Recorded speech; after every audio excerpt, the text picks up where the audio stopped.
Walang kwentang ampon.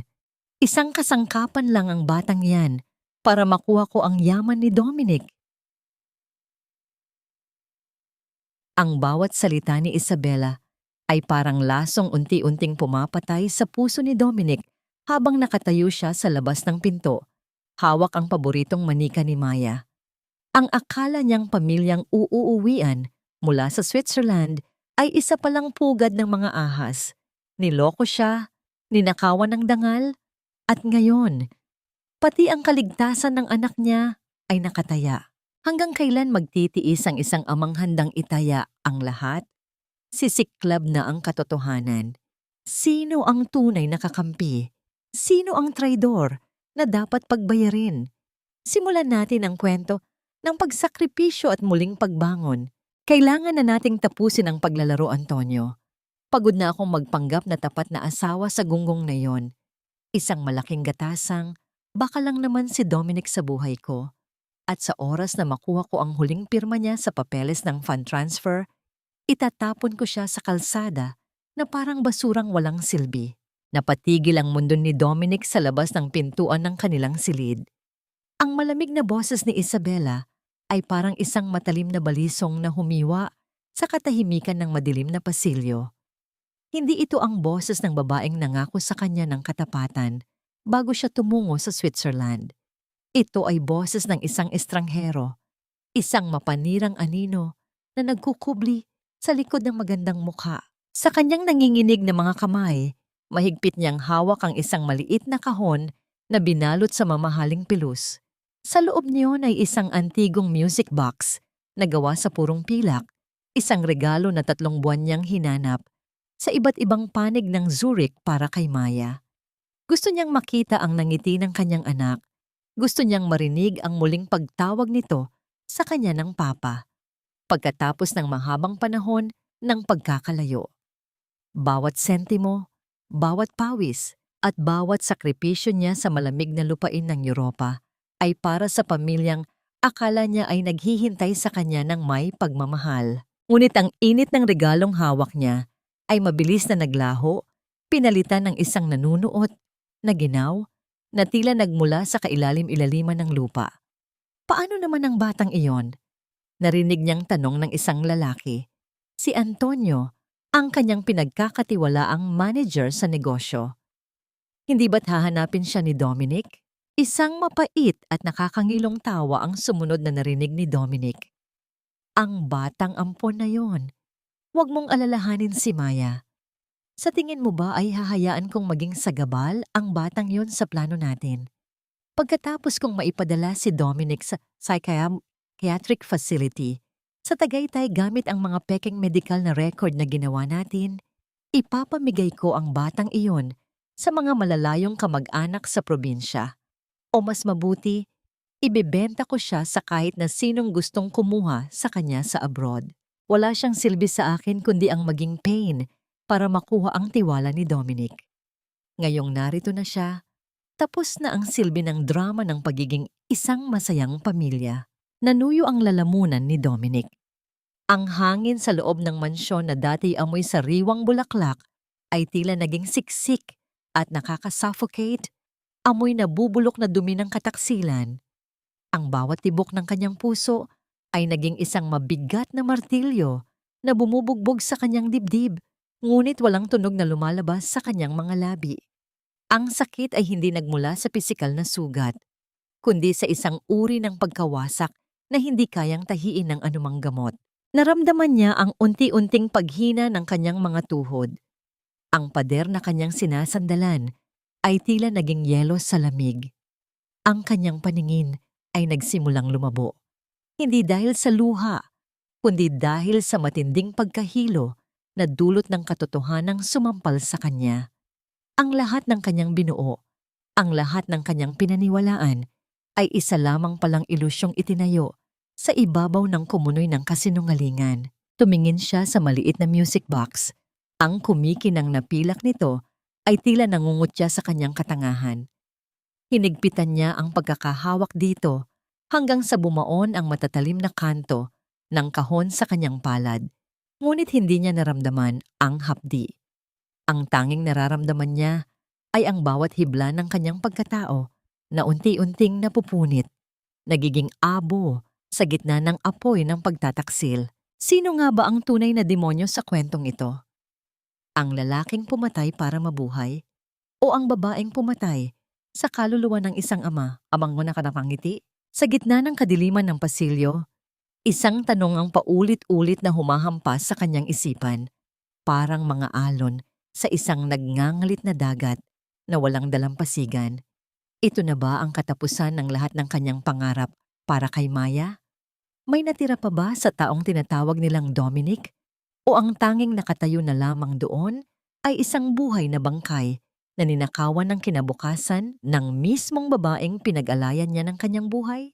Huwag kang lalapit sa kanya, Maya. May sakit ang papa mo sa isip.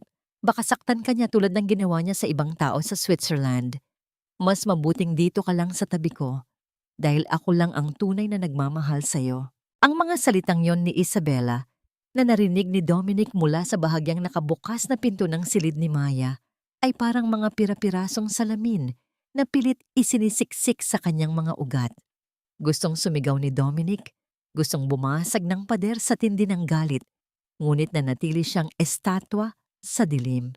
Ang kanyang kamao ay nakakuyom ng mahigpit hanggang sa ang kanyang mga kuko ay bumaon sa balat, nag-iiwan ng mga pulang marka na tila mga sariwang sugat ng pagtataksil.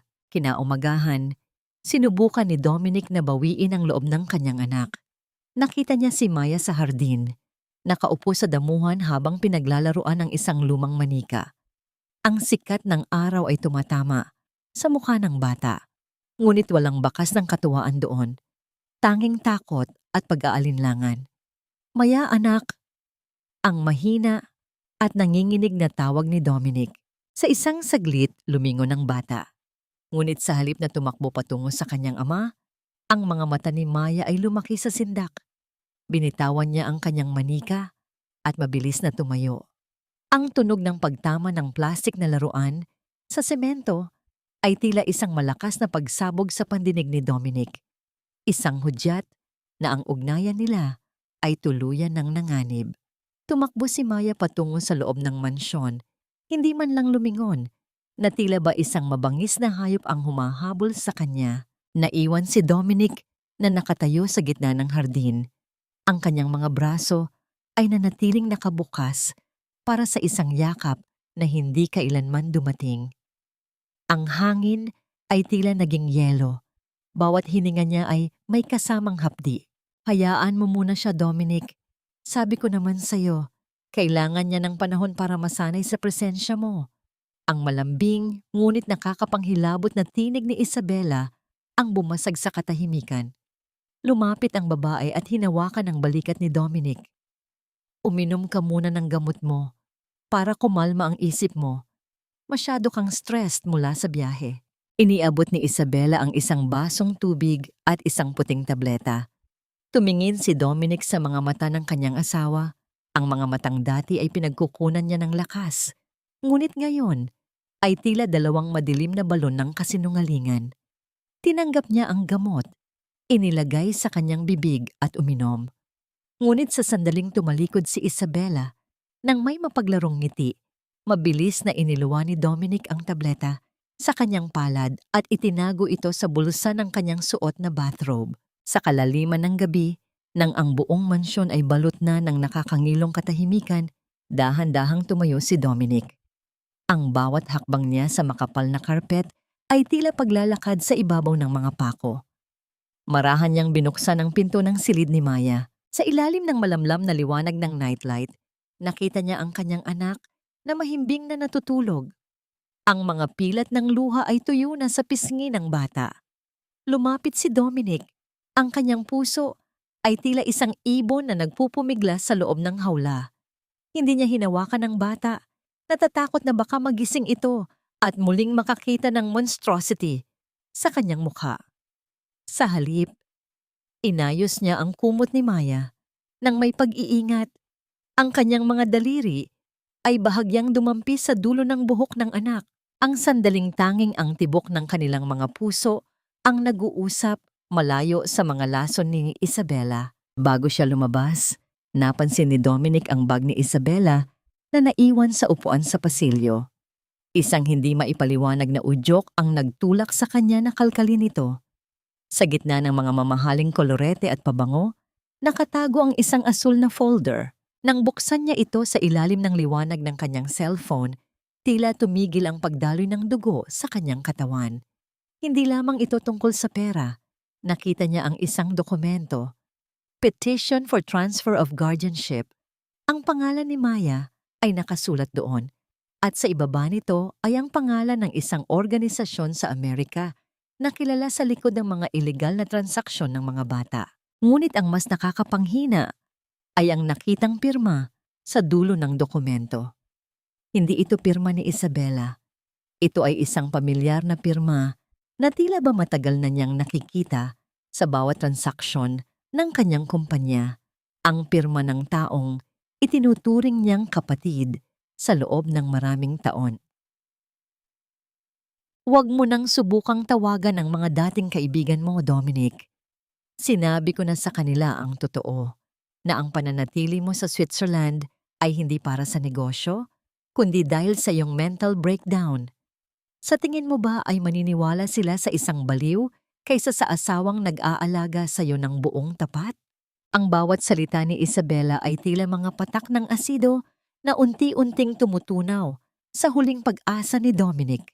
Nakatayo siya sa veranda, hawak ang kanyang cellphone na wala ng signal. Alam niyang pinutol na ni Isabela ang lahat ng koneksyon niya sa labas ng mansyon. Ang bawat tao na akala niya ay masasandalan, ang kanyang mga kasosyo, ang kanyang mga abogado, ay nabulag na ng mga matatamis na kasinungalingan ng kanyang asawa.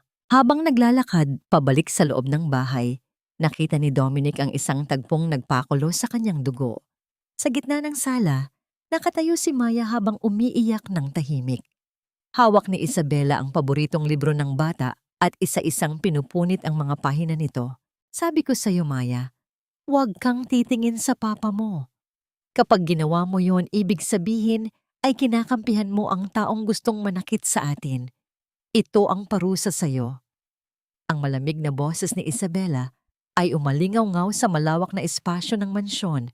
Gustong sumugod ni Dominic, gustong bawiin ang libro at yakapin ang kanyang anak. Ngunit alam niyang iyon ang bitag na hinihintay ni Isabela. Kapag nagpakita siya ng agresyon, magkakaroon ito ng ebidensya na siya nga ay mapanganib at baliw. Pinanood niya ang bawat piraso ng papel na nahuhulog sa sahig. Tila ba bawat punit ay bahagi ng puso ni Maya na nawawasak. Ang katahimikan ni Dominic ay isang uri ng pagpapahirap na mas masakit pa sa anumang latay. Ang kanyang lalamunan ay tuyong-tuyo at ang bawat lunok niya ay tila may kasamang bubog. Sa gitna ng tensyon, lumapit si Yaya Luningning upang linisin ang mga pinunit na papel. Ang matandang babae, na halos 3 dekada nang nagsisilbi sa pamilya, ay hindi tumitingin kay Dominic, ngunit ramdam niya ang panginginig ng mga kamay nito. Habang yumuyuko ang yaya malapit sa paanan ni Dominic, isang mabilis at halos hindi mapansing pagkilos ang ginawa nito. Inilagay ni Yaya Luningning ang isang maliit, lukot na papel sa ilalim ng tsinelas ni Dominic bago ito mabilis na tumayo at umalis. Isang munting sinag ng liwanag sa gitna ng nagngangalit na bagyo. Ang maliit na kilos na yon ni Yaya Luningning ay nagpahiwatig kay Dominic na hindi siya ganap na nag-iisa sa loob ng kuta ng mga kaaway. Nang makabalik sa kanyang silid at masiguradong walang nakakakita, binuksan ni Dominic ang sulat. Ang mga letra ay magulo, tila isinulat ng may matinding pagmamadali. Huwag kakain ng kahit ano na galing sa kusina ngayong gabi. Ang gamot ay hindi lang para sa iyo. Nanlamig ang buong pagkatao ni Dominic. Ang babala ay hindi lamang para sa kanyang kaligtasan. Mabilis siyang lumabas at tinungo ang silid ni Maya. Ngunit huli na ang lahat. Nakita niya si Isabela na dahan-dahang sinusubuan si Maya ng isang mangkok ng sopas. Ang bata ay tila lulugo-lugo. Ang mga mata ay mapuputi at tila mawawalan na ng malay. Ang sarap ng luto ni Mami, di ba anak? Matulog ka na ng mahimbing para bukas. Hindi mo na maramdaman ng takot. Ang bulong ni Isabela ay parang isang orasyon ng kamatayan. Tumalikod si Dominic at mabilis na bumalik sa kanyang silid bago pa siya makita ni Isabela. Ang kanyang hininga ay naging kapos, ang kanyang mga kamay ay hindi tumitigil sa panginginig. Ang bawat segundo ay tila isang tanikala na humihigpit sa kanyang leeg. Paano niya maililigtas ang kanyang anak kung ang mismong pagkaing nagbibigay buhay dito ay ginagamit na bilang sandata para patulugin ang katinuan nito? At sino ang misteryosong tao na tinatawag ni Isabela na Antonio sa bawat gabi, na tila ba may mas malalim pang plano para sa buhay ni Maya na hindi pa niya lubos na nauunawaan? Tingnan ninyo siya, ang kawawa kong si Dominic. Tila ba ang lamig ng kabundukan sa Switzerland ay tuluyang nagpalamig din sa kanyang katinuan. Minsan ay hindi na niya ako nakikilala at masakit iyon para sa isang asawang tanging hangad lang ay ang kanyang pagaling. Ang tinig ni Isabela ay puno ng huwad na pait habang nagsasalin siya ng tsaa sa mga mamahaling tasa ng kanyang mga bisita. Sa gitna ng sala ng mansyon, nakaupo si Dominic sa isang silya, suot ang isang malaking sweater na tila ba tinatago ang kanyang nanghihinang katawan. Napilitan siyang lumabas ng silid dahil sa banta ni Isabela na kapag hindi siya nagpakita sa kanyang mga kaibigan, mas lalong hihigpitan ang pagbabantay kay Maya. Pinanood ni Dominic ang mga panauhin, mga matatayog na tao sa lipunan na dati ay yumuyukod sa kanyang harapan, ngunit ngayon ay tumitingin sa kanya ng may halong pandidiri at awa. Ang bawat sulyap nila ay tila mga palasong bumabaon sa kanyang dangal. Naririnig niya ang marahang pagtama ng mga kutsara sa porselana, isang tunog na dati ay simbolo ng karangyaan, ngunit ngayon ay tila ba kumpas ng isang malungkot na libing para sa kanyang reputasyon. Mabuti na lang at narito ka, Isabela. Kung hindi dahil sa katatagan mo, baka tuluyan ng bumagsak ang kumpanya at ang batang si Maya, ang sabi ng isa sa mga bisita habang humihigop ng tsa. Ngumiti si Isabela, isang ngingiting hindi umabot sa kanyang mga mata. Ginagawa ko lang ang tungkulin ko bilang asawa at ina. Kahit na mahirap, kahit na madalas ay sinasaktan ako ni Dominic sa kanyang mga violenteng episode, hindi ko siya iiwan. Sa ilalim ng lamesa, ang mga kamay ni Dominic ay mahigpit na nakakapit sa tela ng kanyang pantalon. Ang kanyang panga ay nananakit sa tindi ng pagpipigil na huwag tumayo at isampal sa lahat ng katotohanan. Ngunit bago pa siya makagawa ng anumang pagkilos, naramdaman niya ang isang maliit na bagay sa loob ng kanyang bulsa.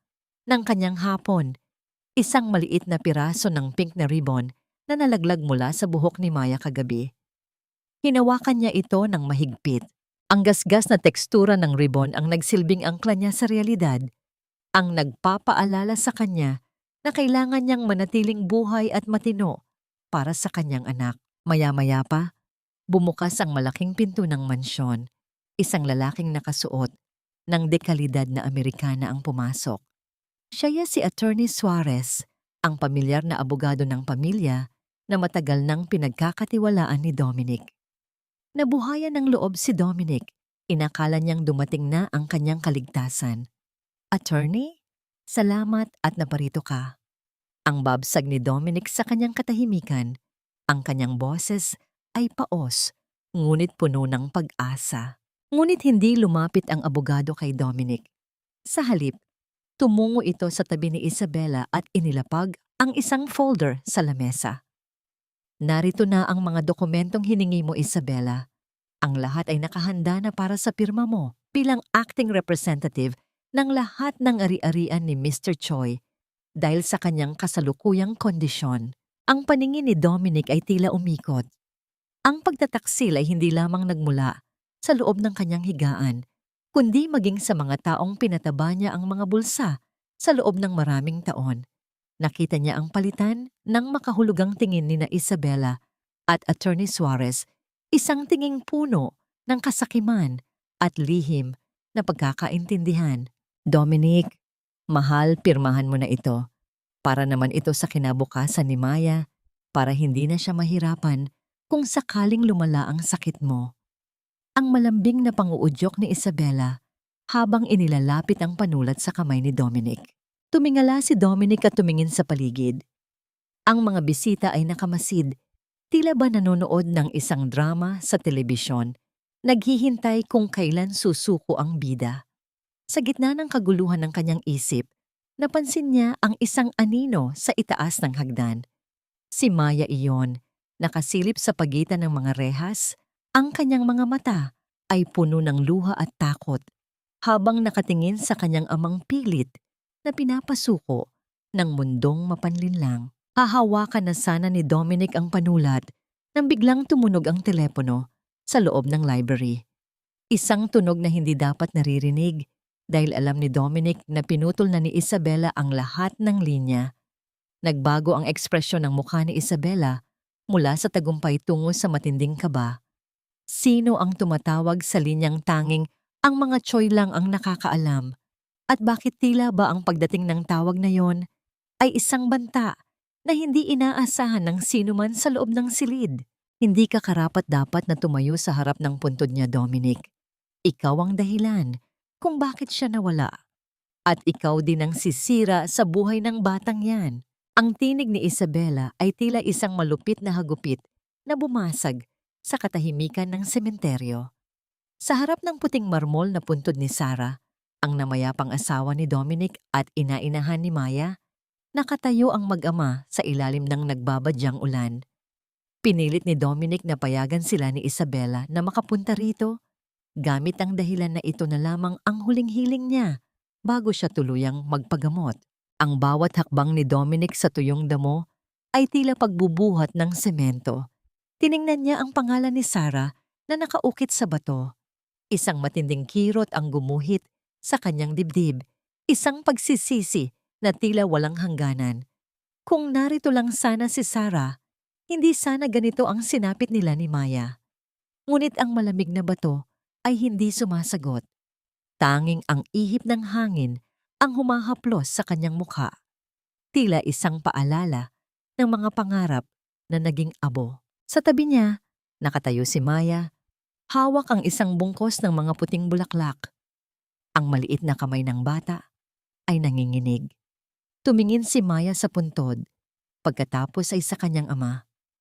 Ang takot na dati ay bumabalot sa mga mata ng bata ay tila napalitan ng isang malalim na kalungkutan, isang uri ng pangungulila na tanging ang mga nawalan lamang ang makakaunawa. Papa, totoo ba ang sabi ni Mami Isabela na kinuha mo raw si Mami Sarah sa akin? Ang mahinang tanong ni Maya. Ang kanyang boses ay halos lamunin ng hangin. Lumuhod si Dominic sa harap ng kanyang anak. Hindi alintana ang dumi sa kanyang mamahaling pantalon. Tumingin siya ng diretso sa mga mata ni Maya. Ang kanyang sariling mga mata ay nangingilid ang luha. Hinding-hindi ko gagawin yon, Maya. Mahal ko ang mami mo. Mahal na mahal ko kayong dalawa. Siya ang dahilan kung bakit kita nahanap.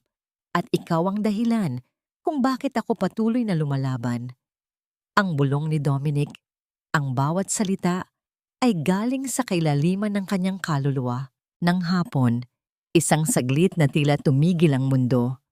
Dahan-dahang iniabot ni Maya ang isang bulaklak kay Dominic. Ang kanilang mga daliri ay nagtagpo.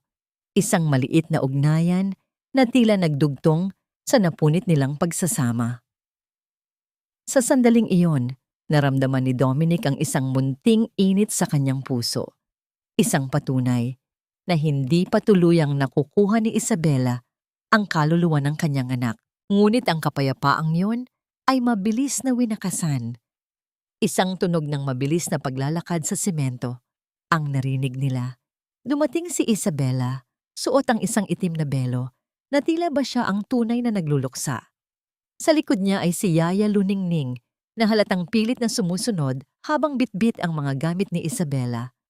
Tama na ang drama, Dominic. Oras na para umuwi. Masyado nang napapagod si Maya sa mga kasinungalingan mo. Ang singhal ni Isabela habang marahas na hinahablot ang braso ni Maya. Isabela, hayaan mo muna kaming mag-usap ng anak ko.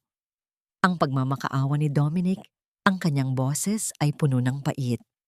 Sa halip na sumagot, lumingon si Isabela kay Yaya Luningning at bigla itong sinampal ng napakalakas.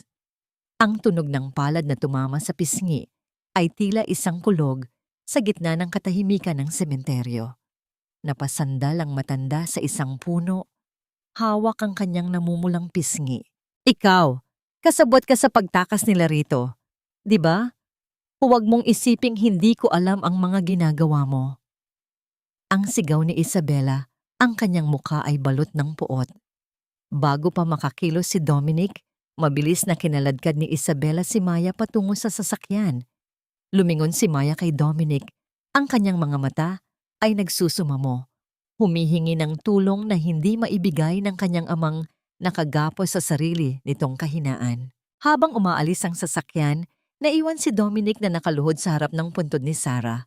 Ngunit bago sila tuluyang makalayo, isang maliit na bagay ang napansin ni Dominic na nalaglag mula sa bulsa ni Isabela nang sampalin niya ang yaya. Ito ay isang maliit na susi na may nakaukit na logo ng isang bangko sa Switzerland. Ang bangkong tanging sila lang ni Sarah ang nakakaalam. Paano nakuha ni Isabela ang susing iyon? At ano ang kinalaman ng aksidenteng ikinamatay ni Sarah sa mga lihim na pilit itinatago ng babaeng tinatawag niyang asawa? $1,000,000, Antonio. Iyan ang halaga ng batang yan sa oras na mailabas natin siya ng bansa. Huwag kang mag-alala sa konsensya dahil sa huli, ang pera lang ang magbibigay sa atin ng katahimikan na hindi kayang ibigay ng kahit na sinong tsoy. Ang boses ni Isabela na nagmumula sa kabilang panig ng pintuan ng kanyang opisina ay parang isang malamig na kamay na sumasakal sa leeg ni Dominic. Nakatayo siya sa dilim ng pasilyo. Ang kanyang likod ay nakasandal sa malamig na pader habang ang bawat salita ng kanyang asawa ay tila mga linta na sumisip-sip sa kanyang huling lakas. Hindi lamang pala ari-arian ang nais ni Isabela. Ang mismong buhay at kalayaan ni Maya ay itinitinda na parang isang kagamitan sa palengke. Sa kanyang kanang kamay, mahigpit niyang hinahawakan ang isang maliit na drawing ni Maya. Isang larawan ng isang malaking bahay at 2 taong magkahawak kamay na may nakasulat na Papa and Me. Ang kabilang kamay naman niya ay nakakuyom sa susing na hanap niya sa sementeryo. Ang kaibahan ng 2 bagay na hawak niya ay ang mitya ng kanyang unti-unting pagkabaliw. Ang isa ay simbolo ng dalisay na pag-ibig at ang isa naman ay susi sa isang impyernong hindi niya inakalang pinasok niya. Naramdaman ni Dominic ang panunuyo ng kanyang mga mata. Wala nang luhang lumalabas. Tanging ang hapdi na lamang ng katotohanan ang nananatili. Ang bawat tibok ng kanyang puso ay tila isang babala. Isang orasan na mabilis na tumatakbo patungo sa kapahamakan ng kanyang anak. Paano naging ganito kalupit ang mundong binuo niya para kay Maya? Paano naging isang negosyo ang pagmamahal na akala niya ay totoo? Nang marinig niyang lumabas si Isabela ng mansyon kasama ang kanyang mga bodyguard, dahan-dahang pumasok si Dominic sa silid. Ang bawat hakbang niya ay tila pagtapak sa mga bubog. Nilapitan niya ang isang antigong kabinet na yari sa madilim na kahoy, ang tanging bagay na dinala ni Isabela mula sa kanilang bakasyon sa Switzerland. Gamit ang susing nahanap niya, dahan-dahan niyang pinihit ang trangka. Ang tunog ng pagbukas ng mekanismo ay tila isang hikbi sa gitna ng katahimikan. Sa loob ng cabinet, hindi alahas o pera ang tumambad sa kanya. Nakakita siya ng isang makapal na folder na may titulong Global Educational Scholarship Program.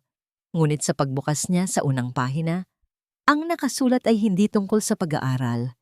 Ito ay isang kontrata para sa transfer of parental rights sa isang organisasyong matagal nang pinaghihinalaan ng mga awtoridad sa ibang bansa. Sa tabi nito ay ang birth certificate ni Maya, isang pekeng dokumento na nagsasabing ang bata ay naulila na at walang sino mang kamag-anak na maaaring kumuha sa kanya. ng kanyang gabi ang pagkakita niya sa isang lumang litrato na nakatago sa ilalim ng mga dokumento. Ito ang litrato nila ni Maya noong unang araw na dumating ang bata sa kanilang buhay. Akala ni Dominic ay sinunog na ito ni Isabela para burahin ang anumang alaala ng kanilang pagsasama, ngunit narito ito, tila isang tahimik na saksi sa lahat ng dusa. Hinaplos ni Dominic ang mukha ng batang nasa larawan. Ang kanyang mga daliri ay nanginginig sa tindi ng emosyon. Hinding-hindi kita hahayaang mawala, Maya. Kahit ang buhay ko ang maging kapalit. Ang bulong niya sa hangin. Ang bawat salita ay isang pananata na selyado ng dugo at pag-asa. Ngunit habang binabasa niya ang huling bahagi ng kontrata, napansin niya ang isang detalye na nagpatigil sa kanyang paghinga.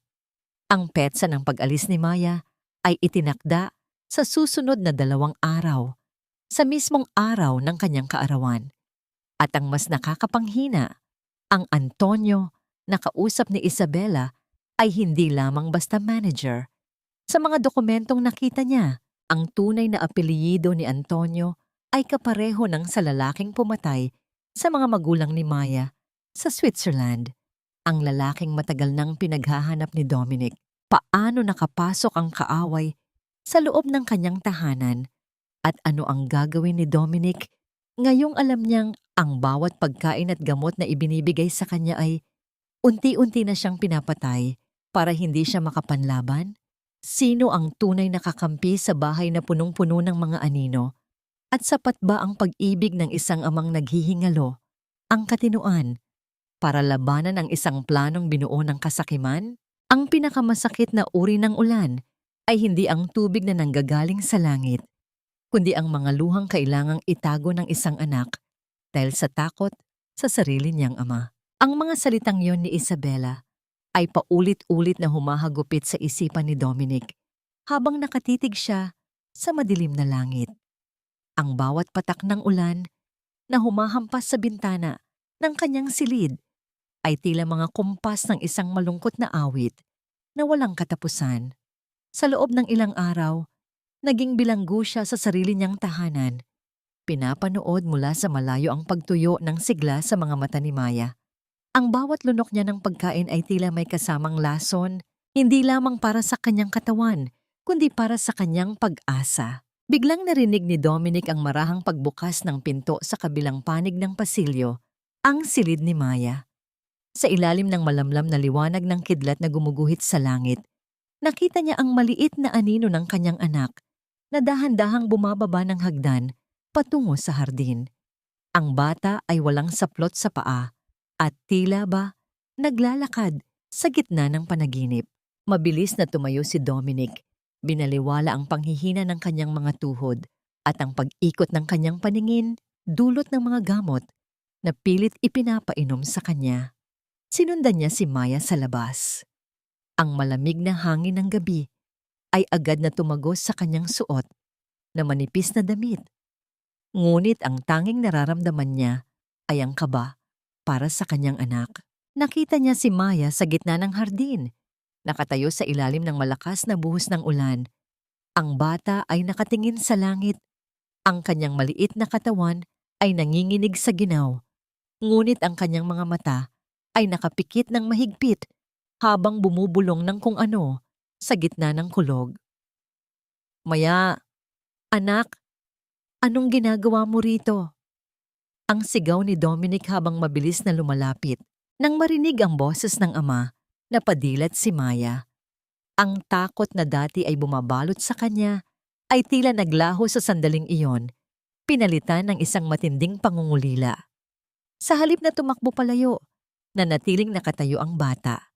Ang kanyang mga labi ay nanginginig, habang ang ulan ay humahalo sa kanyang mga luha. Papa, nanaginip po ako.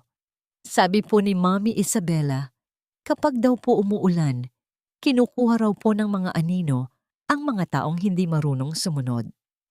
Pero Papa, natatakot po ako sa dilim sa loob ng kwarto ko. Mas gusto ko po rito sa ulan dahil hindi ko po nakikita ang mga aninong sinasabi niya. Ang hikbi ni Maya na halos malunod sa tunog ng malakas na ulan. Hindi nagatubili si Dominic. Hinubad niya ang kanyang suot na jacket at mabilis na binalot ito sa maliit na katawan ni Maya. Binuhat niya ang anak at mahigpit na niyakap. Ang kanyang mukha ay isinubsob sa basang buhok ng bata. Nang kanilang muling pagkikita, ang sandali na ang pader na itinayo ni Isabela sa pagitan nila ay tila gumuho sa bawat patak ng ulan.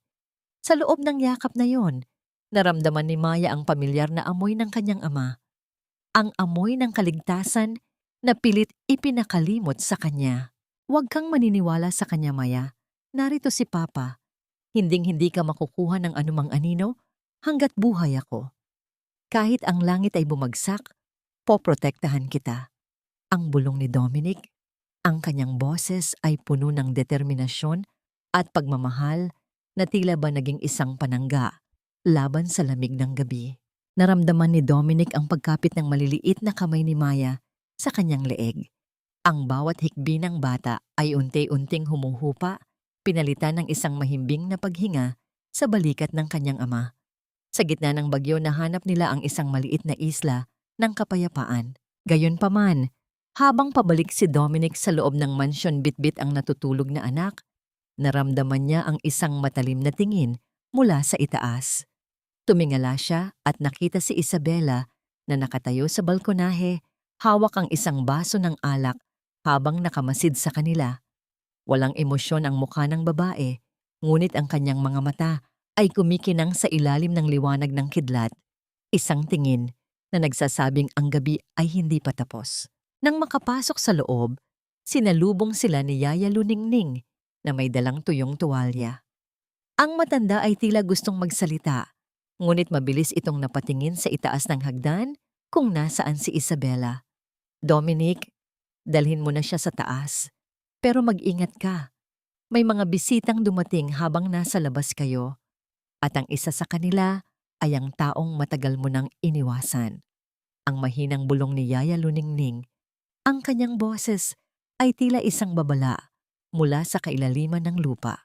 Sino ang misteryosong bisitang ito na naghihintay sa loob ng bahay? At bakit tila ba ang lahat ng piraso ng plano ni Isabela ay unti-unti nang nabubuo para sa huling hakbang ng kanyang pagtataksil? Ang pagmamahal mo ay isang sakit, Dominic. Isang lason na unti-unting pumapatay sa bata dahil sa mga kasalanang dala mo mula sa Switzerland. Hindi mo ba nakikita? Natatakot siya sa'yo dahil ikaw ang aninong sumisira sa kanyang kinabukasan. Ang malamig na tinig ni Isabela ay tila isang hampas ng latigo sa gitna ng sala. Nakatayo si Dominic habang buhat-buhat pa rin ang basang-basa at natutulog na si Maya. Ang tubig mula sa kanilang mga damit ay dahan-dahang pumapatak sa makintab na sahig, lumilikha ng isang maliit na lawa na tila ba sumisimbolo sa unti-unting paglubog ng kanyang mundo. Ang bawat salita ni Isabela ay idinisenyo para durugin ang kanyang kumpiyansa, para ipamukha sa kanya na siya ay isang panganib at hindi isang proteksyon. Sa harap niya, nakaupo sa isang mamahaling sofa ang misteryosong bisita. Isang lalaking nasa edad 50, may suot na salamin na tila ba nagtatago ng mga matang puno ng katusuhan. Siya si Dr. Alcacid, ang doktor na kilala sa pagpapadala ng mga mahihirap na pasyente sa mga pasilidad na hindi na kailanman nababalikan. Sa tabi nito ay si Antonio na may nakakalokong ngiti habang pinaglalaruan ang isang lighter sa kanyang mga kamay. Ito na ba ang sinasabi mong pasyente, Isabela? Mukhang mas malala nga ang lagay niya kaysa sa inaasahan ko, ang sabi ni Dr. Alcacid habang sinusuri si Dominic mula ulo hanggang paa. Ang tunog ng pagbukas at pagsara ng lighter ni Antonio ay nagbibigay ng isang nakakairitang ritmo sa katahimikan ng silid. Naramdaman ni Dominic ang paghigpit ng kapit ng maliit na kamay ni Maya sa kanyang leeg kahit natulog ang bata. Ang bawat tibok ng puso ng kanyang anak na nararamdaman niya sa kanyang dibdib ay ang tanging dahilan kung bakit hindi siya bumubigay sa tindi ng pagkahilo. Alam niyang ang gamot na inihalo sa kanyang inumin kanina ay nagsisimula ng kumilos, pilit na pinapatulog ang kanyang katinuan. Dahan-dahang umakyat si Dominic sa hagdan, hindi pinapansin ang mga pangungutya ng mga nasa ibaba. Sa loob ng silid ni Maya, maingat niyang inilapag ang bata sa kama. Ang dahan-dahang pagpupunas ni Dominic sa mga basang binti ng kanyang anak gamit ang isang tuyong tuwalya. Ang bawat haplos niya ay puno ng paghingi ng tawad. Tawad dahil sa kanyang pagkukulang. Tawad dahil sa panganib na dala niya. Kinuha niya ang isang maliit na rosaryo na nakatago sa ilalim ng kanyang unan at isinama ito sa kamay ni Maya. Isang tahimik na panalangin ang namutawi sa kanyang mga labi, hindi para sa sarili, kundi para sa kaligtasan ng batang walang kinalaman sa gulo ng mga matatanda. Nang makasiguro siyang ligtas na ang bata, lumabas si Dominic at tumungo sa sarili niyang silid. Ngunit sa halip na matulog, mabilis niyang nilapitan ang lumang telepono sa gilid ng kanyang kama na akala ni Isabela ay hindi na gumagana. Sa Switzerland, natuto si Dominic ng mga teknikal na kasanayan para sa proteksyon. May isang linyang hindi kailanman nahanap ni Isabela, isang direktang koneksyon sa isang lumang kaibigan na utang ang buhay sa kanya. Lucas, kailangan ko ang tulong mo. Ngayon na. Ang bulong ni Dominic sa kabilang linya. Ang kanyang boses ay tila isang hangin na nagdadala ng babala ng isang darating na digmaan. Bago pa sumagot si Lucas, narinig ni Dominic ang pagpihit ng doorknob ng kanyang silid. Mabilis niyang ibinaba ang telepono at nagpanggap na natutulog. Pumasok si Isabela. Ang amoy ng kanyang mamahaling pabango ay tila amoy ng kamatayan para kay Dominic. Lumapit ang babae at hinaplos ang mukha ni Dominic. Isang haplos na walang pagmamahal, tanging pananabik sa kayamanan. Matulog ka na ng mahimbing, Dominic. Bukas sa iyong kaarawan, ibibigay ko sa iyo ang pinakamalaking regalo, ang kalayaan mula sa mundong ito. Ang bulong ni Isabela, ang kanyang boses ay tila isang malamig na kumpas ng kamatayan. Nang lumabas si Isabela, dahan-dahang idinilat ni Dominic ang kanyang mga mata. Ang kanyang paningin ay nanlalabo, ngunit ang kanyang isipan ay mas matalas pa sa anumang patalim. May isang bagay siyang napansin sa ilalim ng kanyang kama, isang maliit na itim na aparato na kumikislap ng kulay pula, isang listening device. Ibig sabihin, narinig ba ni Isabela ang tawag niya kay Lucas? Ang bawat segundo ay tila isang bomba na malapit ng sumabog. Sa gitna ng dilim, naramdaman ni Dominic ang isang matinding pananakit sa kanyang dibdib. Hindi ito galing sa puso, kundi sa isang bagay na inikayat ni Dr. Alcacid na iturok sa kanya habang siya ay natutulog. Isang kakaibang pakiramdam na tila ba ang kanyang mga kalamnan ay uunti-unting naninigas. Ano ang tunay na balak ni Isabela para sa kaarawan ni Dominic? At mayroon pa bang sapat na oras para dumating ang tulong na hinihingi niya? O ang huling hininga niya ay magaganap bago pa sumikat ang araw? Sayang naman ang effort mong tumawag kay Lucas, Dominic. Akala mo ba ay ganoon ako kauto-uto para hindi malaman ang mga sikreto mong itinatago sa ilalim ng kama? Ang bawat kilos mo, ang bawat hininga mo ay pag-aari ko na. At ang Lucas na inaasahan mong darating, huwag kang mag-alala. Binigyan ko na siya ng dahilan para hinding-hindi na makalapit sa mansyong ito. Ang tinig ni Isabela ay parang isang matalas na karayom na pilit itinusok sa pandinig ni Dominic. Nakahiga si Dominic, ang kanyang katawan ay tila naging isang mabigat na troso na hindi niya magawang igalaw. Ang gamot na itinurok ni Dr. Alcacid ay unti-unting nanunuot sa kanyang mga kalamnan. Ginagawa siyang bilanggo sa loob ng sarili niyang balat. Naririnig niya ang marahang paghakbang ni Isabela sa paligid ng kanyang kama. Ang tunog ng pagkuskos ng telang seda ng suot nitong robe ay tila ba kumpas ng isang dambuhalang ahas na naghahanda sa paglamon. Pilit na idinilat ni Dominic ang kanyang mga mata. Ang kanyang paningin ay tila isang sirang telebisyon, malabo at puno ng mga aninong umiikot. Ngunit sa gitna ng kadiliman, tumitig siya ng diretso kay Isabela. Hindi na siya ang amang lito at nagpanggap na baliw. Ang kanyang mga mata ay nag-aapoy sa galit. Isang uri ng galit na kahit ang pinakamalakas na sedante ay hindi kayang patayin. Isang halimaw ka. Ang paos at halos pabulong na sabi ni Dominic.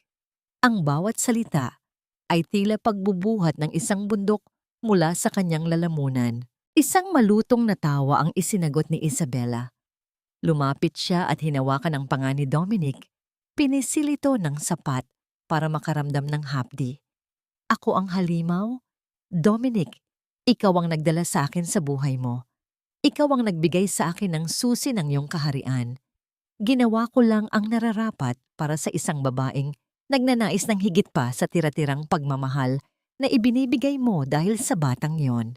Ng kanilang sagupaan, isang sandali, kung saan binitawan ni Dominic ang lahat ng kanyang takot. Kahit na hindi niya maigalaw ang kanyang mga kamay, naramdaman niya ang maliit na pink na ribbon ni Maya sa loob ng kanyang bulsa. Ang gasgas na tela nito ay tila nagbigay ng kuryente sa kanyang buong pagkatao. Sa kanyang isipan, nakita niya ang ngiti ni Maya sa ilalim ng ulan. Iyon ang kanyang angkla. Ang kanyang katinuan ay hindi basta-basta maguguho dahil ang pag-ibig niya sa anak ay mas malalim pa sa anumang lason. Hindi mo makukuha si Maya. Ang dugtong ni Dominic. Ang bawat pantig ay puno ng paninindigan. Nagbago ang mukha ni Isabela.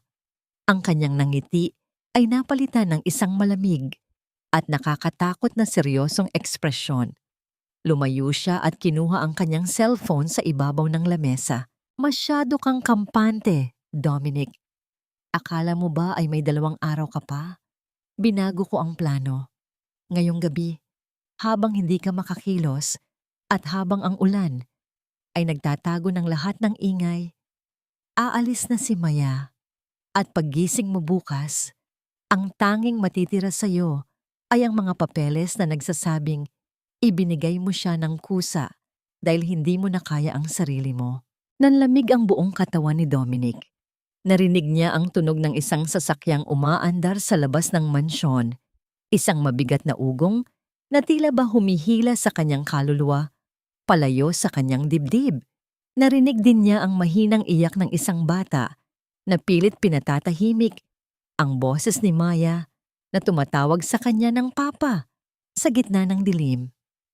Antonio, ilabas mo na ang bata. Siguraduhin mong hindi siya makakagawa ng ingay. Ang utos ni Isabela sa radyong hawak niya. Sinubukan ni Dominic na sumigaw, ngunit ang kanyang tinig ay nabaon sa kanyang lalamunan. Ang kanyang mga kalamnan ay tila nakagapos ng mga tanikalang bakal. Pinanood niya si Isabela na dahan-dahang lumabas ng silid. Iniwan siyang mag-isa sa gitna ng nagngangalit na katahimikan. Ngunit sa gitna ng desperasyon, naramdaman ni Dominic ang isang bahagyang paggalaw ng kanyang hinlalaki sa kanang kamay. Ang epekto ng gamot ay nagsisimulang humina sa isang bahagi ng kanyang katawan na hindi inaasahan ni Dr. Alcacid. Ang galit na nararamdaman niya ay nagiging isang uri ng enerhiya na uunti-unting bumabasag sa paralysis. May isang huling baraha pa si Dominic na hindi alam ni Isabela. Isang lihim na silid sa loob ng kanyang opisina na maaari lamang buksan sa pamamagitan ng isang remote signal mula sa kanyang relo. Kung magagawa niyang maigalaw ang kanyang kamay ng sapat para pindutin ang butones, ang lahat ng ilaw at seguridad ng mansyon ay magla-lockdown. Magagawa ba ni Dominic na malabanan ang lason sa kanyang katawan bago tuluyang mawala ang sasakyang maglalayo kay Maya sa kanya habang buhay? O ang bawat pilit niya ay mauuwi lamang sa isang mas masakit na kabiguan? Papa, tulungan mo ako. Ayaw ko pong sumama sa kanila. Papa. Ang boses ni Maya ay tila isang punyal na paulit-ulit na itinusok sa puso ni Dominic. Naririnig niya ang kaladkad ng mga sapatos sa labas ng kanyang silid, ang tunog ng pagpipigil sa isang batang nagpupumiglas, at ang bawat hikbi ni Maya na unti-unting humihina habang inilalayo ito sa kanya. Nakahiga pa rin si Dominic, Ang kanyang mga mata ay nanlilisik sa dilim, habang ang bawat hibla ng kanyang kalamnan ay tila sinusunog ng apoy sa tindi ng pagnanais na makagalaw. Ang bawat patak ng ulan sa labas ay tila ba nakikisabay sa kanyang pagluha, mga luhang hindi malayang dumadaloy, kundi nananatili sa gilid ng kanyang mga mata, mainit at puno ng pait. Hindi siya makasigaw. Ang kanyang lalamunan ay parang barado ng tuyong buhangin. Ang tanging nagagawa niya ay ang pilitin ang kanyang kanang hintuturo na abutin ang gilid ng kanyang relo, ang tanging pag-asa na natitira sa kanya ng kanyang pagdurusa, isang alaala ng araw na unang dinala ni Maya ang isang baso ng tubig sa kanya noong siya ay may lagnat. Ang maliit na tinig ng bata na nagsasabing, "Inom ka po, Papa, para hindi ka na masaktan," ang naging kuryenteng gumising sa kanyang natutulog na sistema. Ang alaala ng munting pagmamahal na yon ang nagbigay sa kanya ng lakas na higit pa sa anumang medikal na paliwanag. Sa isang matinding pagsisikap na tila ba hininga na ang kanyang nagiging kapalit, naramdaman ni Dominic ang isang matalas na tunog ng pagpindot. Sa wakas, ang maliit na butones sa kanyang relo ay pumasok. Sa isang saglit, ang buong mansyon ay binalot ng isang pulang liwanag.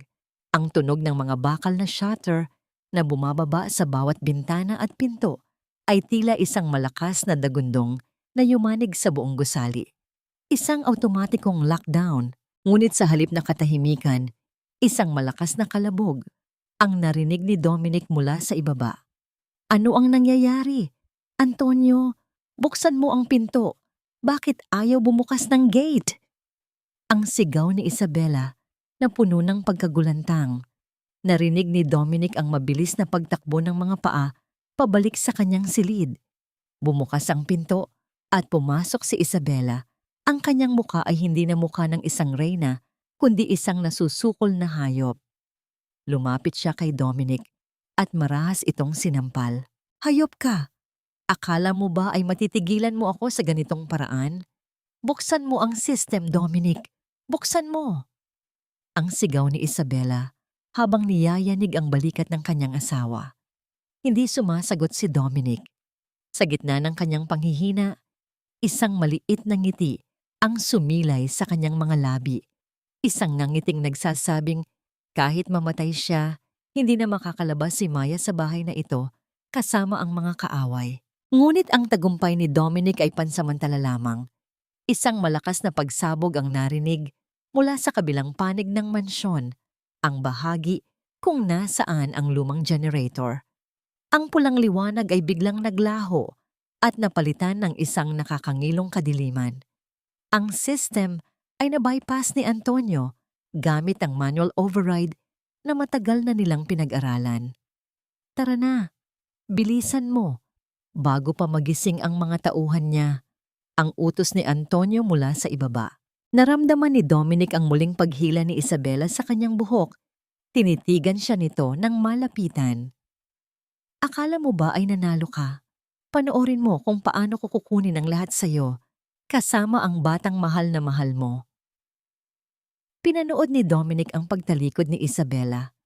Narinig niya ang pag-alis ng sasakyan, isang mabigat na tunog ng gulong na humahagibis sa basang kalsada, papalayo sa mansyon, papalayo sa kanya.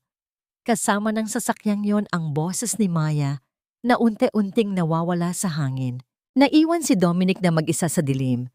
Ngunit ang paralysis na dati ay bumabalot sa kanya ay tila iunti-unti nang naglalaho dahil sa tindi ng adrenaline. Dahan-dahan niyang naramdaman ang kanyang mga binti. Sa kabila ng matinding pagkahilo, pinilit niyang tumayo. Bawat hakbang niya ay tila pagtapak sa mga pako. Ngunit hindi siya tumigil. Nang makarating siya sa pintuan, nakita niya si Yaya Luningning na nakahandusay sa sahig. May dugo sa kanyang noo, ngunit humihinga pa rin. Sa tabi ng matanda ay ang cellphone ni Isabela na naiwan sa tindi ng pagmamadali. Dinampot ni Dominic ang telepono. Isang mensahe ang nakabukas doon, isang lokasyon na hindi sa airport, kundi sa isang abandonadong bodega sa pampang ng Cavite. Hindi sila sa airport pupunta. ang bulong ni Dominic sa sarili. Doon sila dadaan sa dagat.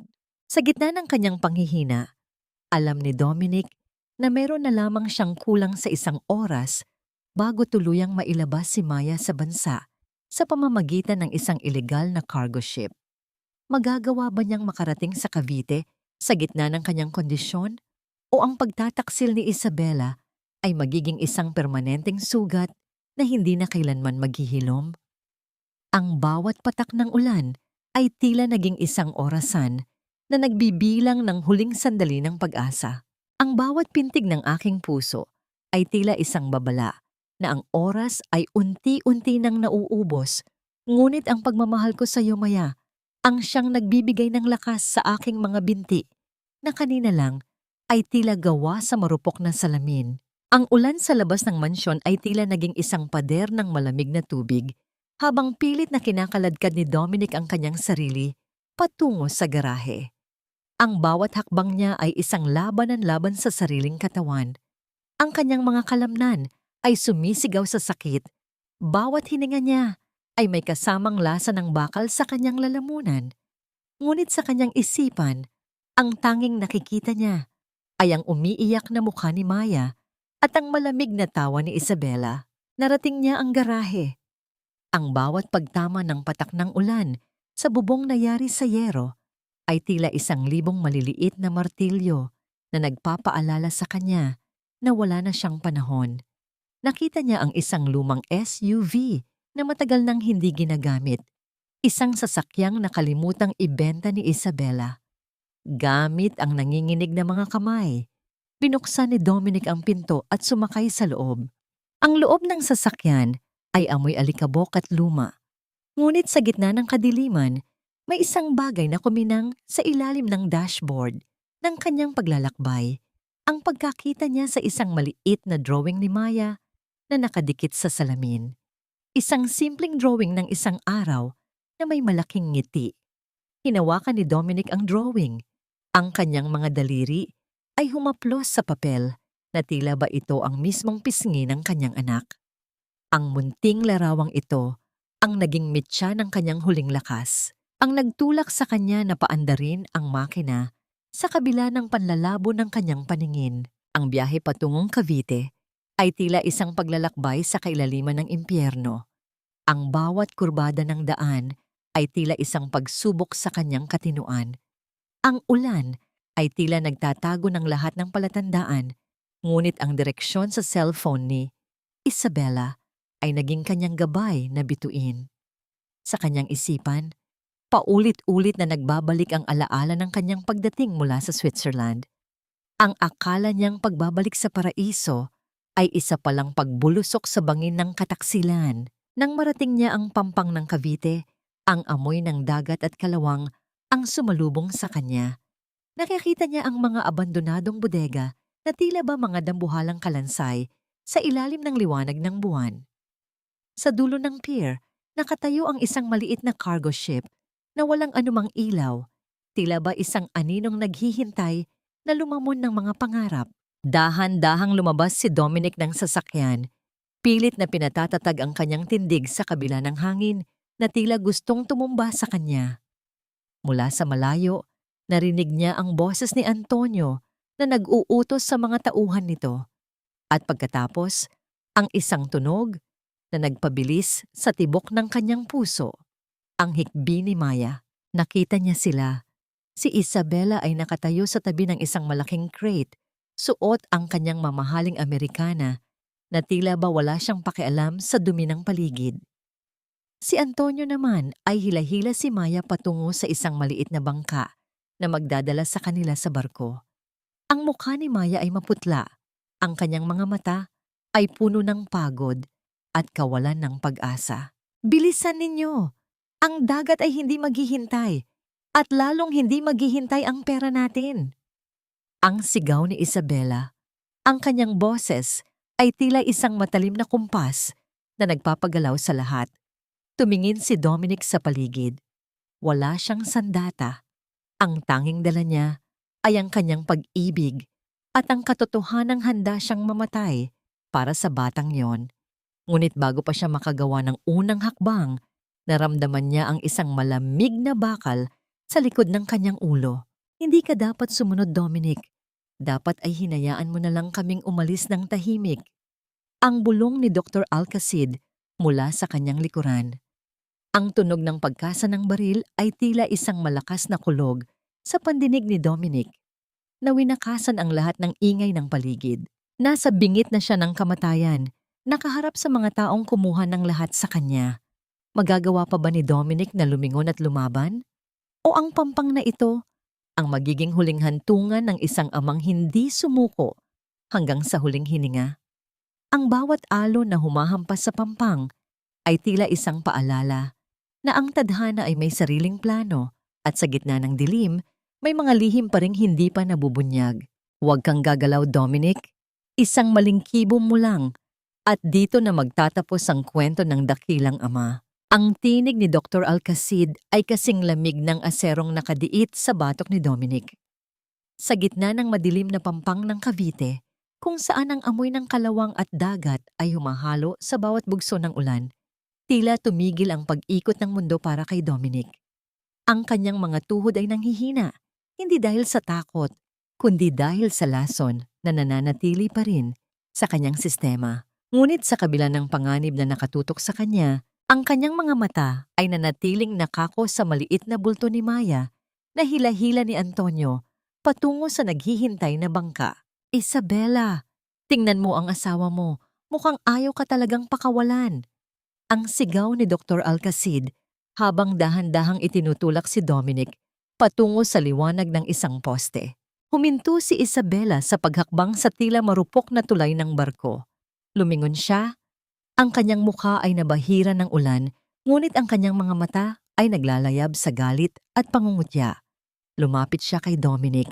Ang bawat hakbang ng kanyang takong sa basang semento ay tila ba tunog ng isang orasan na nagbibilang ng huling sandali. Bakit ba ang tigas ng ulo mo, Dominic? Bakit hindi mo na lang tanggapin na tapos na ang oras mo, panoorin mo na lang ang anak mo habang inilalayo ko siya sa isang baliw na tulad mo? Ang sabi ni Isabela habang hinahaplos ang pisngi ni Dominic, isang haplos na kasing hapdi ng isang sampal. Sa sandaling iyon, nagtagpo ang mga mata ni na Dominic at Maya. Ang bata, na kanina lang ay lulugo-lugo, ay biglang nanigas nang makita ang kanyang ama na nakaluhod at may baril sa ulo.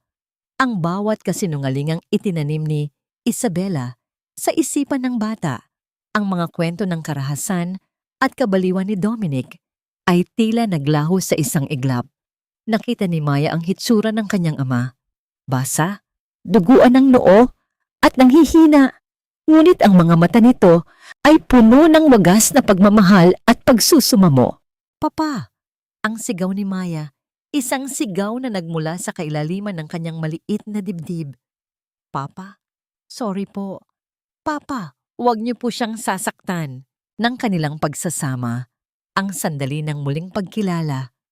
Sa gitna ng unos at panganib, hindi na nakita ni Maya ang monstrosity na sinasabi ni Isabela. Ang nakita niya ay ang kanyang bayani, ang amang handang mamatay para lamang masundan siya hanggang sa dulo ng daigdig. Ang munting kamay ni Maya ay pilit na kumakawala sa mahigpit na pagkakahawak ni Antonio. Naramdaman ni Dominic ang isang kakaibang lakas na dumadaloy sa kanyang mga ugat. Ang bawat sakit sa kanyang katawan ay naging manhid. Tumingin siya ng diretso kay Isabela, isang tingin na hindi na humihingi ng awa, kundi nagdedeklara ng digmaan. Maaring makuha mo ang lahat ng yaman ko, Isabela. Maaring makuha mo ang buhay ko, pero hinding-hindi mo makukuha ang puso ng anak ko. Dahil ngayon, alam na niya ang totoo. Ang bawat salita ni Dominic ay matalim at puno ng kapangyarihan sa kabila ng kanyang panghihina. Biglang nanlaki ang mga mata ni Isabela. Ang kanyang tiwala sa sarili ay naglaho. Pinalitan ng isang matinding kaba nang makita niyang hindi na natatakot si Maya kay Dominic. Sa halip, ang bata ay biglang kumagat sa braso ni Antonio ng napakalakas. Ang tunog ng pag-aray ng lalaki ay sinabayan ng mabilis na pagtakbo ni Maya patungo sa kanyang ama. Maya, huwag. Ang sigaw ni Dominic. Natatakot na baka paputukin ni Dr. Alcacid ang baril. Ngunit bago pa makakilos ang doktor, isang nakasisilaw na liwanag ang biglang tumama sa kanila mula sa dagat. Ang tunog ng mabilis na makina ng isang speedboat ang bumasag sa katahimikan ng gabi. Ang ulan ay tila nahati sa tindi ng bilis ng paparating na sasakyang pandagat. Ang mga pulis! Isabela, may mga pulis! Ang sigaw ni Antonio habang mabilis na tumatakbo pabalik sa barko. Iniwan ang batang nagpupumiglas. Nalito si Dr. Alcacid.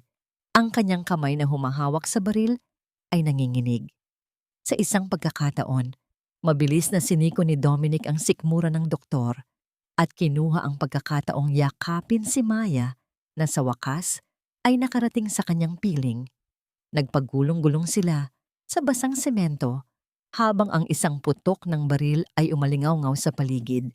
Tumama sa isang bakal na poste na lumikha ng mga kislap ng apoy. Nayakap ni Dominic si Maya ng mahigpit. Ang kanyang katawan ang nagsilbing kalasag laban sa ulan at sa anumang panganib. Sa gitna ng kaguluhan, naramdaman niya ang maliit na tibok ng puso ni Maya sa kanyang dibdib. Isang himig ng tagumpay na mas malakas pa sa anumang bagyo. Ngunit habang ang speedboat ay papalapit, nakita ni Dominic si Isabela na mabilis na sumakay sa cargo ship. Ang barko ay nagsimula ng umandar, dahan-dahang lumalayo sa pampang. Ang mukha ni Isabela ay puno ng puot habang nakatingin sa mag-ama. Isang tingin na nagsasabing hindi pa tapos ang lahat. May isang huling sikreto pa palang itinatago ang barkong yon. Isang bagay na magpapabago sa kapalaran ni na Dominic at Maya habang buhay. Ano ang lalamunin ng kadiliman ng dagat ngayong gabi? At sino ang tunay na magbabayad para sa mga kasalanang itinago sa loob ng maraming taon? Akala mo ba ay natapos ang lahat sa dalampasigan na yon, Dominic? Ngayon, ako na ang reyna ng mansyong ito at ang bawat sentimong pinaghirapan mo ay nasa ilalim na ng aking mga daliri. Wala ka nang babalikan dahil sa mata ng mundo, ikaw ay isang aninong naglaho na sa dilim. Ang tinig ni Isabela ay puno ng pagmamalaki habang nakatayo siya sa gitna ng malawak na sala ng mansyon ni Dominic. 3 araw na ang nakalipas mula nang mangyari ang gulo sa pampang ng Cavite. Sa isip ni Isabela, matagumpay siyang nakatakas dahil sa tulong ni Antonio at ngayon ay bumalik siya para sa huling yugto ng kanyang plano, ang opisyal na paglulunsad ng kanyang pamumuno sa Choi Group.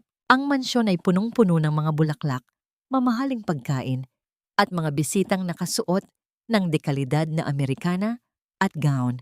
Isang malaking pagdiriwang, isang engrandeng fiesta para sa tagumpay ng kumpanya. Ngumiti si Isabela sa bawat taong bumabati sa kanya. Ang kanyang suot na gown na kulay ginto ay kumikinang sa ilalim ng mga kristal na chandelier. Ang tunog ng mga baso ng wine na nagtatamaan ay tila ba kumpas ng tagumpay sa kanyang pandinig. Ngunit sa likod ng kanyang mga ngiti, may isang kaba na hindi niya maipaliwanag. Hindi pa rin niya mahanap si Maya at Dominic matapos ang engkwentro sa pier. Akala niya ay tuluyan ng nalunod ang dalawa.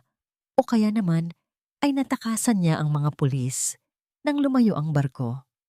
Isabela, napakaganda mo ngayong gabi. Tunay kang ang haligi ng katatagan para sa pamilyang Choi, ang sabi ng isang matandang negosyante habang nakikipagkamay sa kanya. Salamat po. Ginagawa ko lang ang lahat para sa legasiya ng asawa ko.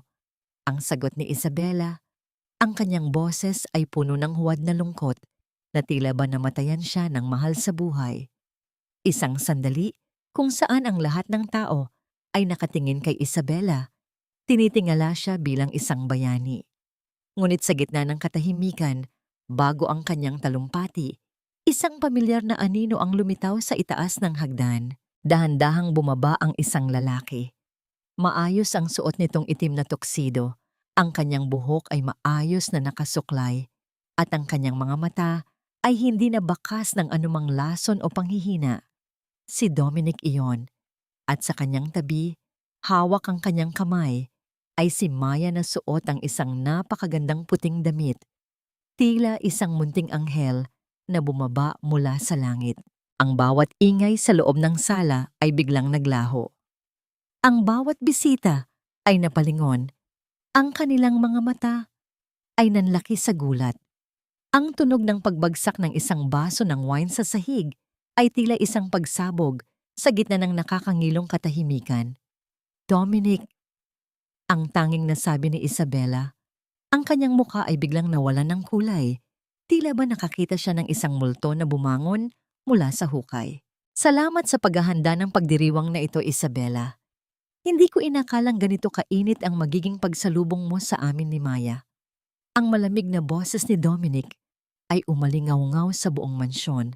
Bawat salita ay may dalang kapangyarihan na tila bayumanig sa mga pader ng gusali. Hindi makagalaw si Isabela. Ang kanyang mga kamay ay nanginginig sa ilalim ng kanyang gown. Tumingin si Dominic kay Yaya Luningning na nakatayo sa isang sulok, may benda pa rin sa noo, ngunit may ngiti na sa mga labi. Ito ang huling piraso ng plano ni Dominic. Ang paghaharap sa harap ng lahat ng tao na niloko ni Isabela. Hindi ito maaari. Baliw ka. Pinalabas na ang medical records mo. Wala kang karapatan dito. Ang sigaw ni Isabela. Ang kanyang boses ay pumiyok sa tindi ng kaba. Ang medical records na ginawa ni Dr. Alcacid. Ang doktor na ngayon ay kasalukuyang nasa presinto at nagkukumpisal na sa lahat ng ginawa ninyo? Ang tanong ni Dominic habang dahan-dahang lumalapit sa gitna ng sala. Isang malaking screen sa likod ni Isabela ang biglang bumukas. Hindi ang logo ng kumpanya ang lumitaw doon. Sa halip, isang malinaw na video ang nagsimulang mag-play. Ang video sa loob ng silid ni Dominic, ang pag-uusap ni na Isabela at Antonio tungkol sa pagbebenta kay Maya. Ang pag-amin ni Isabela na nilalason niya ang asawa. At ang bawat kataksilang ginawa nila sa loob ng mansyong yun. Ang bawat bisita ay napahinga ng malalim. Ang bulong-bulungan ay naging isang malakas na hiyaw ng pagkagulat at pandidiri. Ang hiya o kahihiyang nararamdaman ni Isabela ay tila isang dambuhalang alon na lumunod sa kanyang buong pagkatao. Hayop ka, Dominic. Ang sigaw ni Isabela habang sinusubukang sumugod. Ngunit bago pa siya makalapit, mabilis na humarang ang mga tauhan ni Lucas na nakasuot na ng uniforme ng pulis.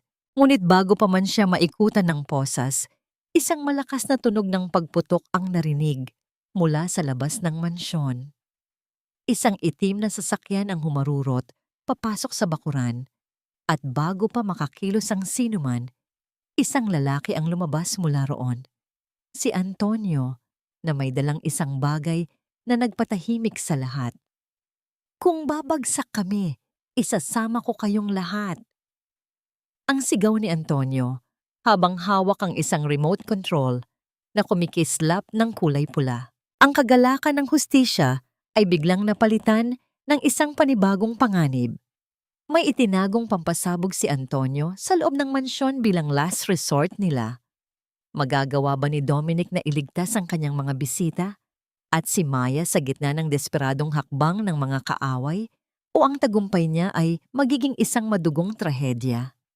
Ang bawat tibok ng orasan ay tila naging isang babala ng paparating na kawakasan. Ibigay mo sa akin ang remote na yan, Antonio. Tapos na ang palabas ninyo ni Isabela. Huwag mo nang madagdagan pa ang mga kasalanang pagbabayaran mo sa batas. Ang boses ni Dominic ay hindi kakikitaan ng anumang takot sa kabila ng panganib na hawak ni Antonio. Nakatayo siya sa gitna ng sala, ang kanyang katawan ay nagsisilbing isang matibay na kuta na humaharang sa pagitan ng mga bisita at ng kamatayan. Sa likod niya, mahigpit ang kapit ni Maya, sa kanyang tuksido, ang maliit na katawan ng bata ay nanginginig, ngunit hindi ito umiiyak. May tiwala siya sa kanyang papa. Ang bawat tao sa loob ng mansyon ay tila pigilang hininga. Ang katahimikan ay siksik at nakakasuffocate. Tanging ang tunog ng mabilis na paghinga ni Antonio ang maririnig. Huwag kang lalapit, Dominic. Isang hakbang pa at pasasabugin ko ang buong lugar na ito. Kung hindi namin makukuha ang yaman mo, walang makikinabang dito. Ang sigaw ni Antonio, ang kanyang mukha ay balot ng pawis at ang kanyang mga mata ay nanlilisik sa desperasyon. Sa gitna ng kaguluhan, lumapit si Isabela kay Antonio. Ngunit sa halip na kumampi sa kanyang kasabwat, ang mukha ng babae ay nagpakita ng isang kasuklam-suklam na kataksilan. Antonio, baliw ka na ba? Itigil mo yan. Huwag mo akong isama sa kabaliwan mo. Dominic, mahal ko, sabihin mo sa mga pulis na pinilit lang ako ni Antonio. Siya ang nagplano ng lahat. Ang pagsusumamo ni Isabela, ang kanyang boses ay puno ng huwad na luha. Ang sandali kung saan ang dalawang traidor ay nagsimulang mag-away dahil sa sarili nilang kasakiman. Tumingin si Dominic kay Isabela nang may malalim na pagkaawa. Hindi awa dahil sa pag-ibig, kundi awa para sa isang kaluluwang tuluyan ng nilamon ng kadiliman. Ang hiya na nararamdaman ng lahat para sa babaeng ito ay tila isang makapal na usok na bumabalot sa buong silid. Isabela, sapat na ang mga kasinungalingan mo. Narinig na ng lahat ang katotohanan, ang mahinahong sabi ni Dominic. Dahan-dahang itinaas ni Dominic ang kanyang kamay na may hawak na isang maliit na itim na aparato. Antonio, ang signal ng remote mo ay wala ng silbi. Pinutol na ng mga tauhan ko ang lahat ng koneksyon ng pampasabog na itinanim mo bago pa kami pumasok sa mansyong ito. Ang hawak mo ay isa na lamang piraso ng plastik na walang buhay. Nanlaki ang mga mata ni Antonio. Paulit-ulit niyang pinindot ang butones, ngunit walang nangyari. Ang tanging narinig sa buong sala ay ang tuyong tunog ng pagpindot ng plastik. Isang tunog ng kabiguan. Sa isang iglap, mabilis na kumilos ang mga tauhan ni Lucas. Dinamba nila si Antonio at marahas na kinuha ang remote sa kamay nito. Bitawan ninyo ako. Isabela, tinulungan kita. Traidor ka. Ang sigaw ni Antonio habang kinaladkad siya palabas ng mansyon. Naiwan si Isabela na nakaluhod sa gitna ng sahig. Ang kanyang gintong gown ay gusot-gusot na. Ang kanyang mamahaling alahas ay tila ba naging mga tanikala ng kahihiyan. Tumingin siya sa mga bisita, ngunit wala siyang nakitang anuman, kundi ang pandidiri at puot sa kanilang mga mata. Ang reynang akala niya ay habambuhay na maghahari ay isa na lamang palang alikabok sa paanan ng katotohanan. Lumapit ang mga pulis kay Isabela. Nang maramdaman niya ang malamig na bakal ng posas sa kanyang mga pulso, tumingala siya kay Dominic. Hindi mo ba ako mapapatawad, Dominic? Ginawa ko lang ito para sa atin, para sa kinabukasan natin. Tumingin si Dominic sa kanyang asawa sa huling pagkakataon. Ang kinabukasan na binuo mo sa ibabaw ng luha ng isang bata at dugo ng kataksilan ay hindi kailanman magiging matatag. Isabela, ang patawad ay ibinibigay sa mga nagsisisi, hindi sa mga nahuli lang. Habang inilalabas si Isabela ng mansyon, dahan-dahang binuhat ni Dominic si Maya. Isinubsob ng bata ang kanyang mukha sa balikat ng ama. Ang bawat hakbang ni Dominic papalayo sa gulo ay tila ba pagtatapon ng isang mabigat na pasanin na matagal niyang dinala. Ang bawat bisita ay dahan-dahang nag-alisan, iniwan ang mansyon sa katahimikan na matagal na nitong hinahanap. Naiwan si Dominic, si Maya, at si Yaya Luningning sa gitna ng malawak na sala. Ang bawat chandelier ay dahan-dahang pinatay. Tanging ang liwanag ng buwan na pumapasok sa bintana ang nagsisilbing ilaw. Papa, tapos na po ba? Ang mahinang tanong ni Maya. Oo, anak. Tapos na ang lahat ng masasamang panaginip. Ngayon, magsisimula na tayo sa isang tunay na umaga. Ang sagot ni Dominic habang hinahaplos ang buhok ng anak. Ngunit sa kabila ng tagumpay at hustisya, may isang bagay na hindi pa nasasagot sa isipan ni Dominic. Ang mga huling salitang binulong ni Antonio bago ito ilabas ng mansyon.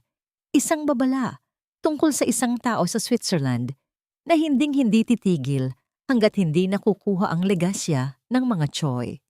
Magagawa ba ni Dominic na tuluyang iwan ang anino ng kanyang nakaraan?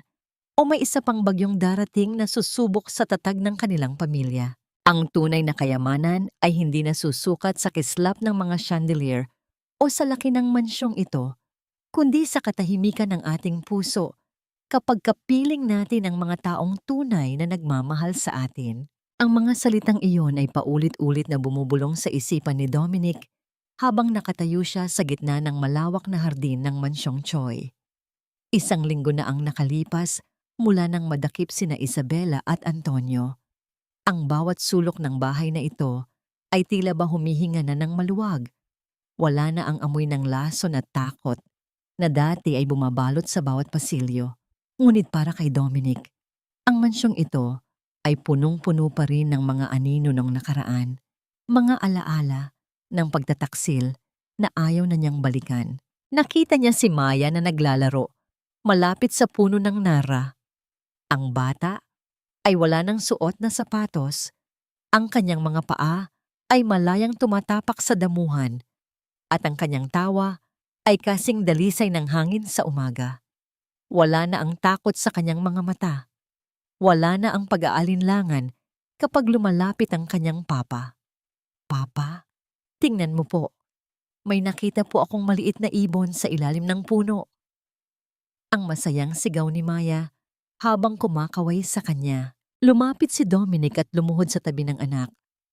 Isang sandali kung saan ang mundo ay tila ba naging isang maliit na paraiso na sila lang ang naninirahan. Pinagmasdan niya ang maliit na ibon na pilit na lumilipad patungo sa kanyang pugad.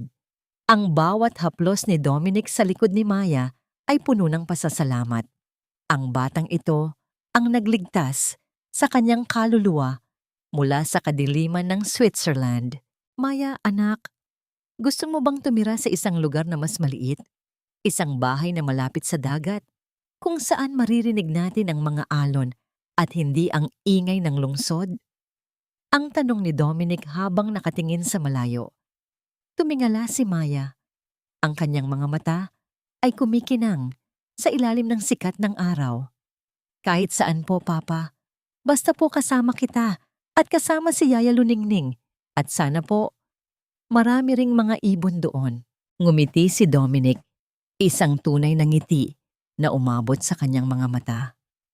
Sa araw na yon, nagdesisyon si Dominic na iwan ang lahat ng kapangyarihan ng Choi Group. Ipinagkatiwala niya ang pamamahala kay Lucas, ang tanging taong napatunayan niyang tapat sa kanya. Ibinalik niya ang mga yaman sa mga taong nararapat at ang natira ay inilaan niya para sa kinabukasan ni Maya at sa mga batang nangangailangan ng tulong. Habang nag-eimpake sila ng kanilang mga gamit, lumapit si Yaya Luningning kay Dominic. Hawak ng matanda ang isang lumang litrato ni Sarah, ang namayapang asawa ni Dominic. Sigurado ka ba rito, Dominic? Ang lugar na ito ang binuo ninyo ni Sarah. Yaya, alam ni Sarah na ang pinakamahalagang legasya na may iwan ko ay hindi ang bahay na ito, kundi ang kaligayahan ni Maya. Ang anino ng Switzerland ay hinding-hindi na kami mahahabol kung pipiliin naming mamuhay sa liwanag. Ang sagot ni Dominic nang may paninindigan. Bago sila tuluyang umalis, kinuha ni Dominic ang huling folder tungkol sa Antonio at sa mga banta mula sa ibang bansa. Sa harap ng fireplace, isa-isa niyang sinunog ang mga papeles. Ang bawat piraso ng papel na naging abo ay tila ba paglaya mula sa mga tanikala ng kanyang madilim na nakaraan. Hindi na siya ang bounty hunter o ang ghost ng Switzerland. Ngayon, siya na lamang ay si Dominic, isang ama. Sumakay sila sa sasakyan, dala ang tanging mahahalagang bagay, ang kanilang mga alaala at ang pagmamahal sa isa't isa. Habang papalayo ang sasakyan sa malaking gate ng mansyon, lumingon si Maya sa huling pagkakataon. Goodbye, big house. Thank you for keeping us safe.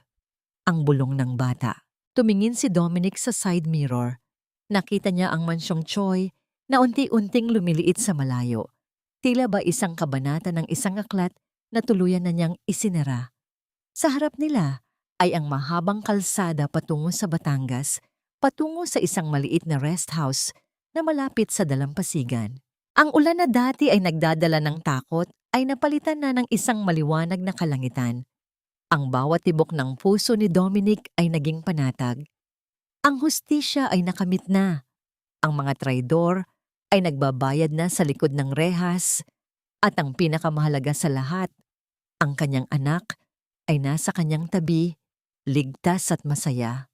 Ngunit sa gitna ng kanilang paglalakbay, isang hindi inaasahang tawag ang pumasok sa cellphone ni Dominic mula sa isang hindi kilalang numero. Isang boses ng isang babae ang narinig niya, malambing ngunit may dalang kakaibang pahiwatig. Akala mo ba ay ganoon lang kadaling takasan ng lahat, Dominic? Ang dugo ng mga Choi ay laging may kabayaran. Napahawak si Dominic ng mahigpit sa manibela.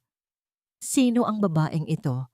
At bakit tila ba ang katahimikang inaasahan niya ay muling nababantaan ng isang bagong anino mula sa kanyang nakaraan? Ang bawat dapit hapon sa baybayin ng Batangas ay tila isang obra maestra na ipininta ng tadhana. Isang paalala na pagkatapos ng pinakamalakas na bagyo, ang langit ay laging naglalaan ng kulay ng pag-asa. Lumipas ang 5 taon mula nang iwan ni Dominic ang magulong mundo ng mga Choi sa Maynila. Ngayon, ang tunog ng mga alon na humahampas sa pampang at ang malamyos na huni ng mga ibon ang nagsisilbing musika sa kanyang bawat umaga, malayo sa mga bulong ng kataksilan at ingay ng kasakiman. Nakatayo si Dominic sa beranda ng kanilang maliit na puting bahay, hawak ang isang tasa ng mainit na kape. Ang kanyang mukha, na dati ay balot ng pait at pagod, ay mababanaagan na ngayon ng tunay na kalmado. Ang mga linyang dulot ng pag-aalala sa kanyang noo ay tila dahan-dahang binura ng panahon at ng payapang simoy ng dagat. Hindi na siya ang taong kinatatakutan sa Switzerland. Siya na ngayon ay si Dominic, ang may-ari ng isang maliit na panaderya sa bayan na kilala sa kanyang kabutihang loob. Mula sa malayo, nakita niya si Maya na naglalakad sa dalampasigan. Ang bata ay isa na ngayong dalagita. Ang kanyang bawat hakbang ay puno ng kumpiyansa at sigla. Hawak ni Maya ang kanyang sketchbook, ang kanyang paboritong libangan na dati ay naging tanging takas niya sa takot. Sa tabi niya ay si Yaya Luningning na kahit may katandaan na, ay nananatiling matatag. Ang kanyang tawa ay sumasabay sa ihip ng hangin. "Papa, tingnan mo ang natapos kong drawing!" Ang masayang sigaw ni Maya habang tumatakbo patungo sa kanyang ama. Ipinakita ni Maya ang isang painting ng isang malaking puno na may malalalim na ugat at sa ilalim nito ay 3 taong magkakahawak kamay habang nakatingin sa dagat. Ang patunay na ang pamilya ay hindi lamang nabubuo sa dugo, kundi sa mga sakripisyong handang gawin para sa kaligtasan ng isa't isa. Ang bawat kulay sa painting ay tila ba nagsasabi ng kanilang kwento ng muling pagkabuo. Sa loob ng 5 taong yon, natutunan ni Dominic ang tunay na kahulugan ng patawad. Napatawad na niya ang kanyang sarili sa mga pagkakamaling nagawa niya sa Switzerland. Tungkol naman kay Isabela, nabalitaan niyang nananatili itong bilanggo sa loob ng rehas. Unti-unting kinakain ng sariling pride at kahihiyan. Ang hiya na dala ni Isabela ay naging sarili nitong bilangguan na mas matindi pa sa bakal na rehas. Hindi na nagtanim ng puot si Dominic. Para sa kanya, ang katahimikan ng kanyang buhay ngayon ang pinakamit na hustisya. Ang misteryosong tawag na natanggap niya noon ay isa na lamang palang desperadong pagtatangka ng mga naiwang tauhan ni Isabela na hindi na niya binigyan ng pagkakataong makapasok muli sa kanyang mundo. Pinili niyang putulin ang lahat ng ugnayan sa nakaraan upang protektahan ang kasalukuyan. "Papa, sa tingin mo ba, masaya rin si Mami Sara para sa atin?" Ang mahinang tanong ni Maya habang nakasandali ang ulo sa balikat ng kanyang ama. Huminga ng malalim si Dominic. Ang amoy ng asin at kalayaan ay nanunuot sa kanyang dibdib. "Sinisiguro ko sa iyo, anak, kung nasaan man siya, ang ngiti niya ang nagsisilbing liwanag ng buwan na gumagabay sa atin gabi-gabi. Ang kapayapaan natin ngayon ang kanyang huling hiling. Ang bawat tibok ng puso ni Dominic ay naging panatag.